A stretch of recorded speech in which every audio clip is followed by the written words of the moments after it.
Ya chicos, traumato siempre les he dicho, es muy importante porque te preguntan desde el inicio, desde lo que es conceptos de fractura hasta ortopedia, pero no son muchas preguntas en el examen, y como es un tema grande casi no le da importancia, pero las preguntas que vienen son básicas. Entonces la estrategia para estudiar acá es repasar todo por lo menos 2 veces. Ahora en la clase vamos a repasarlo 2 veces, van a ver, es bien bacán.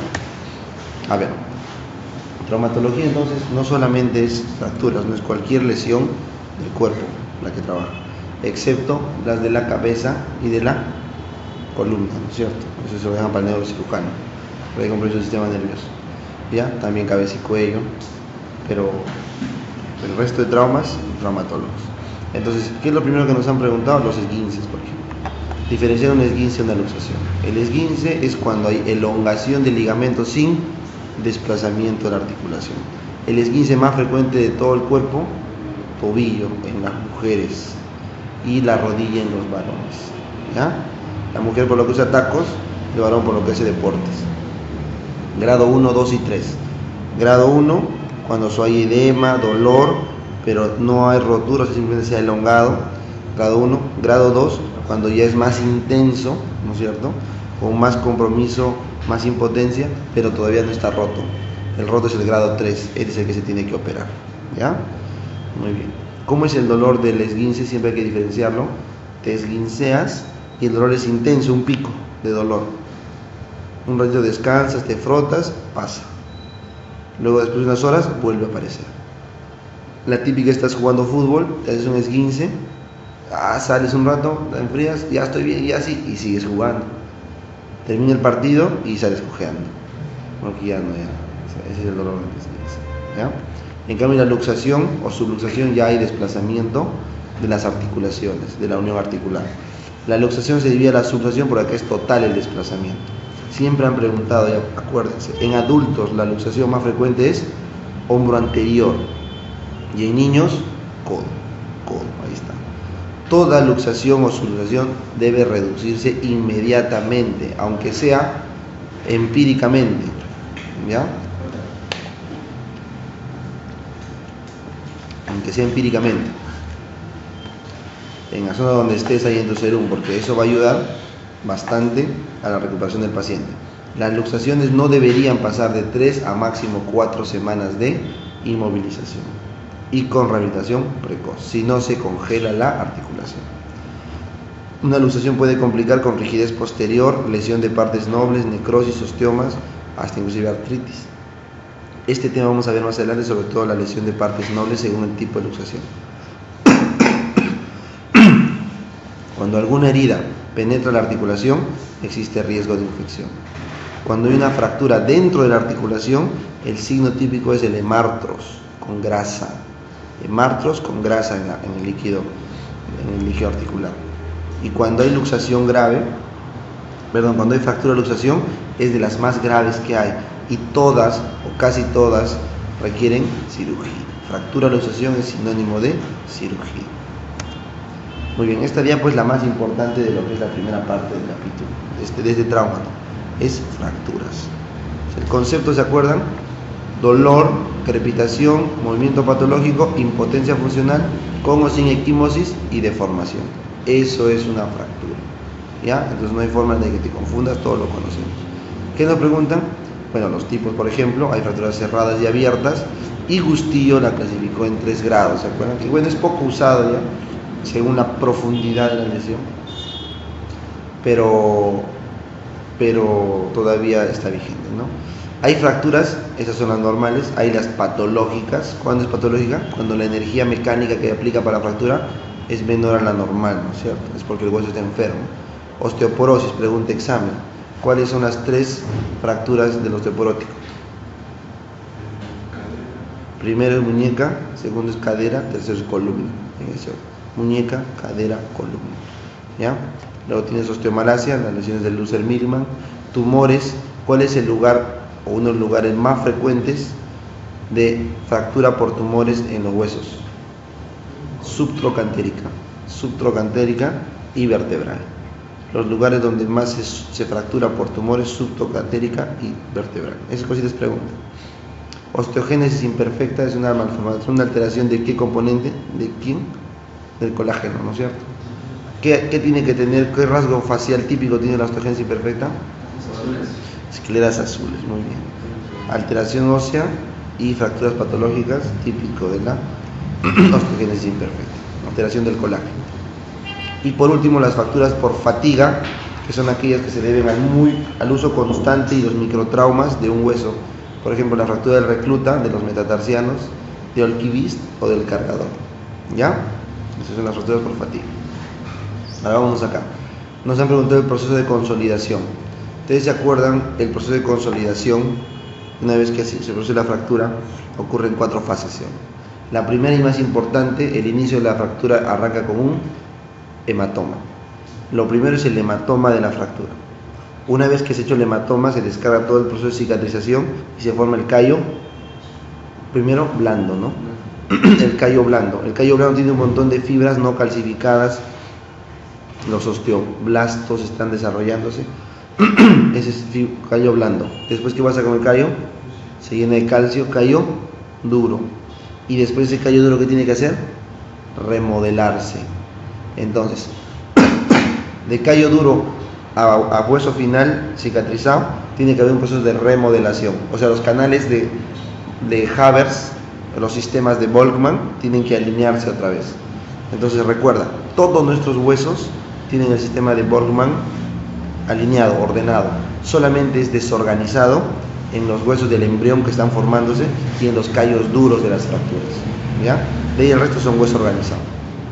¿Ya? Te preguntan qué factores hay a favor y en contra de la consolidación. Lo más importante para que todo hueso suelde, ¿qué tiene que haber? Buena afrontación, buena irrigación y estabilización. Esas son las 3 más importantes. Buena afrontación, buena irrigación y estabilización. ¿Ya? Si falla eso, va en contra de la consolidación. A la inversa, ¿qué cosa favorece la consolidación? Las hormonas sexuales, ¿no? Estrógenos, testosterona, favorecen. ¿Qué hormona va en contra de la consolidación? El cortisol. Los corticoides, el cortisol va en contra de la consolidación, altera la consolidación. Esas son las preguntas más hechas. ¿Cuál? La PTH está a favor de la consolidación. ¿Ya? Y en sustitución se refiere a que tú puedes reemplazar hueso con otro hueso, con placas. ¿Cuál es el hueso más usado para reemplazar hueso? Peroné. El peroné, acuérdense en el pie siempre. El peroné para hueso, el nervio sural para nervio. Y la vena cefálica acá, ¿no es cierto? Para reemplazos de arterias. Quiero cambiar un nervio por otro nervio, uso el nervio sural. O biopsiar un nervio, el sural. Quiero hacer un implante de hueso, uso el peroneo. Quiero hacer un implante de una arteria, por ejemplo, entonces puedo usar una venita del brazo, ¿ya? Una vena cefálica. O sea, ramas de la cefálica, ¿no es cierto? Ramas de la cefálica. Alteración de la consolidación. Vamos a ver acá las complicaciones. Esto es clave, chicos.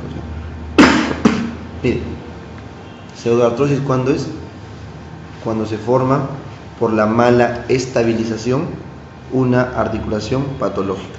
Usualmente pasado 9 meses de haber intentado consolidar esa fractura. Si en 9 meses no consolida, baila ese hueso, baila, y no se produce la consolidación y se forma una articulación falsa, pseudoartrosis, que inclusive tiene movimiento patológico. Eso hay que reintervenir. ¿Ya? Retraso de consolidación es cuando tienes menos tiempo. ¿Cuánto usualmente demora en consolidar una fractura? Usualmente 4 a 6 semanas. Claro, 4 a 6 semanas. Tú le puedes dar un poco más. Inclusive algunos dicen el retraso de la consolidación es cuando no consolida por lo menos hasta 3 meses pasado ese lapso. Pero el punto es de que no lo hace en el periodo normal. Eso simplemente se debe probablemente a que no está habiendo buena estabilización.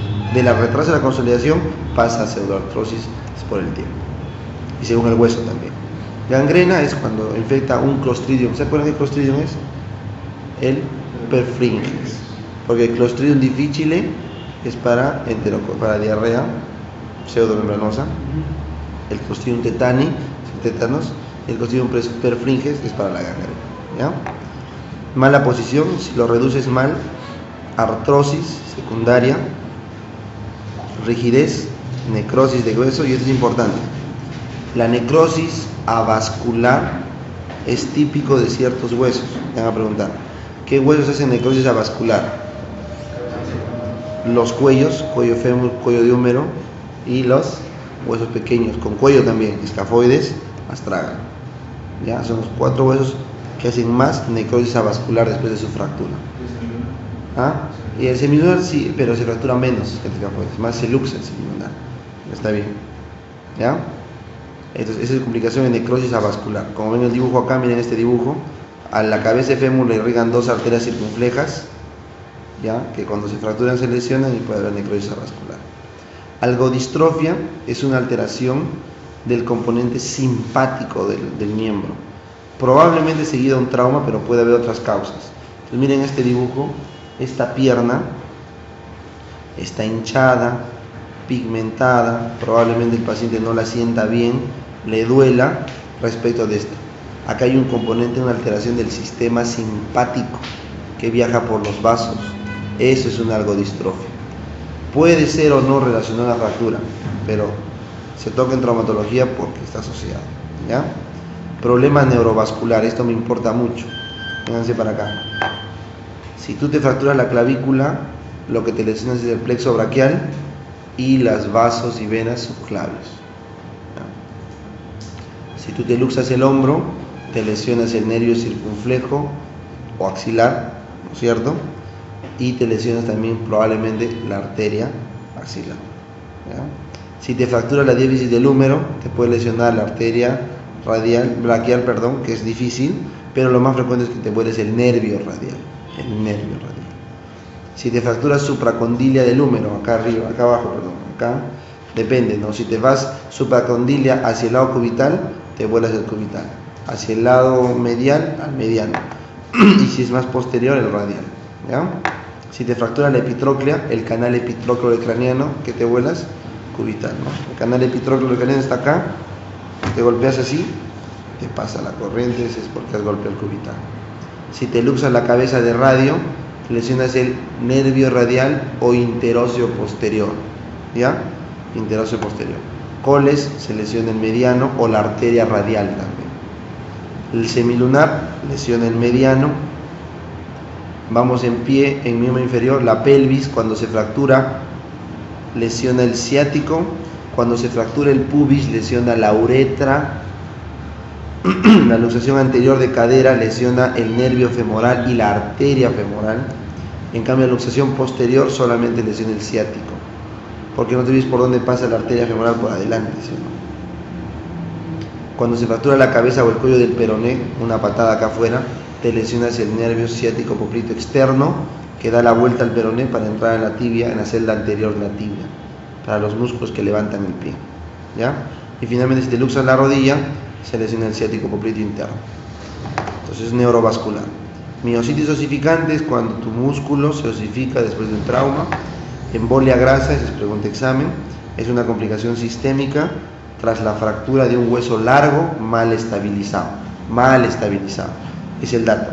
Si tienes un hueso largo y no lo estabilizas bien, la grasa que tiene adentro en la médula ósea va a salir émbolos a la sangre que van a activar el sistema de inflamatorio, y eso es como una especie de CID. ¿Con qué clínica?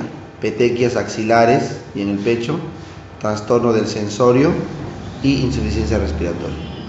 Esos 3: IRA, petequias y trastorno del sensorio en las primeras 24 a 48 horas de una fractura de hueso largo es embolia grasa, hasta no demostrar lo contrario.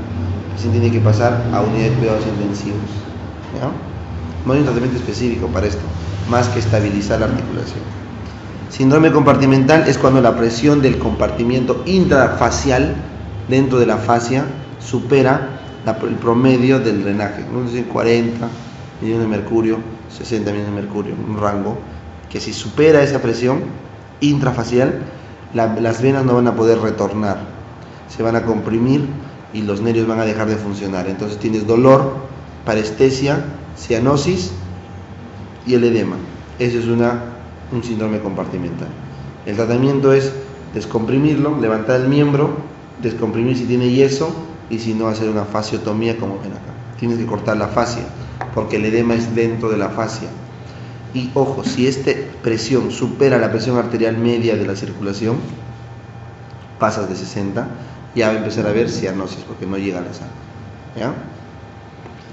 Muy bien, entonces una fractura expuesta para ver lo que es infección. Toda fractura expuesta, Gustillo C, tiene alto riesgo de infección. Ergo tiene que tratarse con fijación externa y antibióticos. ¿Ya? Muy bien, con ese conocimiento, vamos a este más. Nos preguntaron una de fractura de cabeza y cuello, una sola. ¿Se acuerdan con el LEFOR 1? Cuando la fractura está, miren, en el maxilar, pero inferior a la unión maxilo-orbitaria acá. Entonces, si la lesión está por acá abajo, solamente afecta a los huesos propiamente de la cara, tienes un LEFOR 1. El LEFOR 2 es cuando el macizo facial se afecta completo, sin embargo, no se separa de la calota porque todavía está unido, como ven acá, en el esfenoides, el cigomático. Pero el LEFOR 3 es cuando se fractura desde atrás el cigomático, en la rama orbital, el esfenoides se separa por dentro y a la otra vuelta da y se separa la cara de la cabeza. Es un LEFOR 3. Cuando la cara se sale del cráneo, es un LEFOR 3. ¿Ya? Muy bien. Y ganglión es la inflamación de un ganglio. ¿Ya, chicos? Muy bien. Entonces, de una vaina sinovial. El ganglión es la inflamación de la vaina sinovial. ¿Qué vainas sinoviales son las que más se inflaman? Las de las correderas. ¿Dónde están las correderas más expuestas? En los extensores, no en los flexores, en los extensores acá. Todos los gangliones suelen aparecer acá. Por acá no hay mucho componente, no hay mucha cobertura muscular. ¿Ya? ¿Dónde están ahí expuestos? Perfecto. Entonces, la vaina sinovial hace su ganglión. Con ese conocimiento, pásense por favor a las preguntas.